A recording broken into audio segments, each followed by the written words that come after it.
Hello friends, দিনটা ছিল 22শে জানুয়ারি। তো ভিডিওটা পোস্ট করতে অনেকটা দেরি হয়ে গেল, কারণ এডিট করার সময়ের বড্ড অভাব আর কি। তো দেখো এখানে বেরিয়ে গেছি আমার ছোট্ট অ্যাসিস্ট্যান্টকে নিয়ে। এটা হচ্ছে আমার বুনু। তো পৌঁছে গেছি দেখো ব্রাইডের লোকেশনে। আর আজকে যে ব্রাইড, মিষ্টি ব্রাইড, সেটা হচ্ছে আমার ছোট্টবেলার বান্ধবী, একেবারে ছোট্টবেলার বান্ধবী। ছোট্ট থেকে আমরা একসাথে পড়াশোনা করেছি। তো এই ফার্স্ট টাইম কোনো বান্ধবীকে সাজাতে এসেছি, তাও আবার ছোট্টবেলার বান্ধবী। তো ভীষণ এক্সাইটেড আর ভীষণ ভালো লাগছে নিজেকে যে ছোটবেলার বান্ধবীকে আজকে সাজাবো নিজের হাতে। তো ভীষণ আনন্দ পাচ্ছিলাম, আর ও ভীষণ এক্সাইটেড যে আমি লুকটা কীরকম করব না করব, এই নিয়েও ভীষণ হ্যাপি ছিল আগে থেকেই।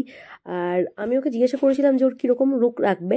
তো আমাকেও কোনো রকম কিছু ডিমান্ড করেনি যে এটা লাগবে ওটা লাগবে। আমাকে শুধু খালি ও একটা কথা বলেছে যে তুই তোর মতো করে সাজা, শুধু আমাকে সুন্দর লাগলেই হলো, তুই তোর মতো করে সুন্দর করে সাজিয়ে দে। আমি বলেছিলাম ঠিক আছে।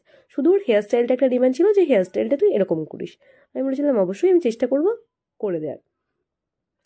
তো অনেকটা সময়ের ব্যাপারে অনেক সময় হেয়ারস্টাইলগুলো আমরা করতে পারি না। তো অবশ্যই সময় পেলে আমাদের হেয়ারস্টাইলগুলো করতেও ভীষণ আমাদের ভালো লাগে। আর সময় পেলে অবশ্যই সমস্ত কিছুই করতেই ভালো লাগে, বা সমস্ত কাজটাই প্রপারলিভাবে করা যায়। তো তারপর এখানে দেখো আমি ওর স্কিন প্রেপ করে এবং তারপরে স্টেপ বাই স্টেপ মেকআপ করতে শুরু করে দিয়েছি। তোমরা দেখতেই পাচ্ছ। তো এখানে তো আজকে অনেকটা খুশি লাগছে, কি বলবো তোমাদেরকে, বলে বোঝাতে পারবো না যে কতটা খুশি লাগছে। তোমরা বুঝতে পারছো যে বান্ধবীর সাথে গেছি, তো সেখানে একটা অন্যরকম জিনিস কাজ করে। তো খুব ভালো লাগছে। তো তারপরে দেখো এখানে ভালো লাগা আর গল্প, অন্য জায়গায় গেলে যেরকম হয়তো, হ্যাঁ অবশ্যই ব্রাইডের সাথে আমরা গল্প করি, বাট সেটা সেরকম গল্প না। বাট এখানে অনেক গল্প করতে করতে সময়টা অনেক তাড়াতাড়ি কেটে গেছিলো, আর খুব ভালোভাবে সাজানোও হয়ে গেছিলো। তো অনেক তাড়াতাড়ি ওকে রেডি করতে পেরেছিলাম। তো এখানে দেখো ওকে পুরো ফুল কমপ্লিট করে দিয়েছে। আর অবশ্যই তোমরা জানাবে যে কেমন লাগছে ওকে। ওকে ভীষণ মিষ্টি লাগছিল, ও নিজেও বলছিল এবং বাড়ি যারা এসেছিলো সবাই বলছিল খুব মিষ্টি লাগছে ওকে দেখতে। আর এখানে দেখো নেল পলিশ পড়ছে, নেল পলিশ পড়তে ভুলে গেছিলো। তো বল শোনা। তো তারপরে ওর মুখ থেকে শুনে নাও কেমন লাগে। মনের মতো হয়েছে? যেরকম চেয়েছিলি সেরকম পেয়েছিস তো?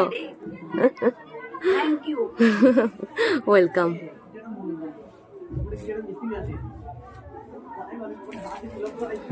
তো ফুল লুকটা তোমাদের কেমন লাগলো সেটা অবশ্যই জানাতে ভুলো না। আর আমার ব্রাইডের এই লাস্টের কিসটা আমার ভীষণ মিষ্টি লেগেছে, খুব ভালো লেগেছে। ওকেও ভীষণ সুন্দর লাগছিল, এটা আমার তরফ থেকে আমিও বলে দিলাম আর কি।